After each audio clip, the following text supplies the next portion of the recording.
सभे मगहिया भाई बहन के भुलेटन काका के राम राम। आथिन मगहिया खबर में सुनते देश दुनिया के खबर। पुलवामा हमला के दोसर का बरसी पर शहीद सभे के नमन कैल का प्रधानमंत्री नरेंद्र मोदी। वो ई अवसर पर देश में बनल अर्जुन टैंक सेना के सौंपलन। गुजरात के मुख्यमंत्री रूपानी निजामपुर महानगर पालिका चुनाव के प्रचार करई बेहोश होके मंच पर गिर पड़लन। कोरोना वैक्सीन लेवे लेल अब आधार नंबर जरूरी। जम्मू में पुलवामा दोहरावे के नाकाम कोशिश कैल गेल। 7 किलो आईडीडी के साथे एगो नर्सिंग के छात्र गिरफ्तार।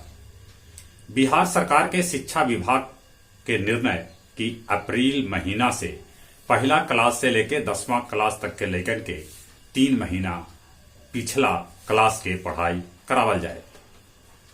पर्यावरण एक्टिविस्ट दिशा रवि के पुलिस बेंगलुरु से गिरफ्तार कैलक। पूर्व मुख्यमंत्री उमर अब्दुल्ला कहलका है कि उनकरा और उनकर बाबूजी के नजरबंद करके रखल जा रहा है। टोल प्लाजा पर आज से फास्ट टैग जरूरी न रहला पर टोल टैक्स दोगुना देवे पड़त। एलपीजी गैस सिलेंडर के दाम फिर 50 रुपया बढ़ गए। अब गैस सिलेंडर के दाम 800 रुपया से बेसी हो गया। मगही साहित्य सम्मेलन अछुआ में कैल गेल मगही पत्रिका पंचहरी के फरवरी 2021 अंक के विमोचन। इस अवसर पर डॉक्टर दिलीप कुमार, प्रोफेसर अवधेश कुमार सिन्हा, अछूत भानु सहित कैकन लोग उपस्थित रहलन। तपोवन पावर प्रोजेक्ट के सुरंग से 6 गो औषध निकालल गेल। अंधार सुरंग में सभे सब छत से जाके सटल हल। अमेरिका के पूर्व राष्ट्रपति डोनाल्ड ट्रंप पर महाभियोग अब न चलावल जाए, कहे से कि महाभियोग चलावे लेल जरूरी 2/3 बहुमत न जुट पौलक। अब डोनाल्ड ट्रंप सक्रिय राजनीति में लौटे के संकेत दिलका। थाईलैंड में लोकतंत्र समर्थक सभे के पुलिस के साथे होल झड़प। मौलाना मसूद अजहर और उनकर 3 गो रिश्तेदार के खिलाफ रेड कॉर्नर नोटिस जारी कर गए है। गया जिला के 12 प्रखंड में पैक्स चुनाव आज करावल जा रहा है।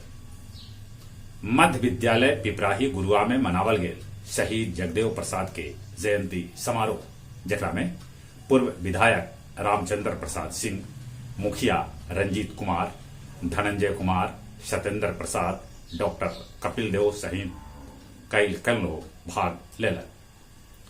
बोध गया के तिब्बती बौद्ध मठ में 3 दिवसीय लेजर पावर धूमधाम से मनावल गेल।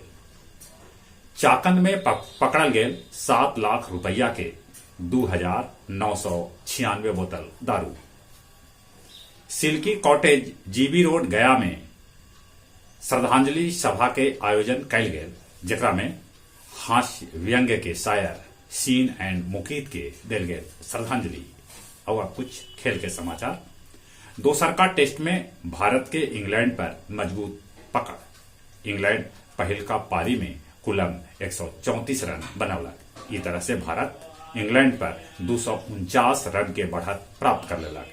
इंडियन सुपर लीग में मोहन बगान जमशेदपुर एफसी के 1-0 से हरौलक। गया जिला स्तरीय वॉलीबॉल प्रतियोगिता में धरिया गया कॉलेज के 3-2 से हरौलक। आओ ट्रॉफी पर कब्जा जमौलक। महिला टीम में चाकंद विजयी रहा। ओलंपियन मनीष रावत 35 किलो पैदल चाल स्पर्धा में स्वर्ण पदक जीतल। दूसर का टेस्ट जीत के वेस्ट इंडीज क्लीन स्वीप कर दिलक। वो दूसर का टेस्ट बांग्लादेश के 17 रन से हरवलक।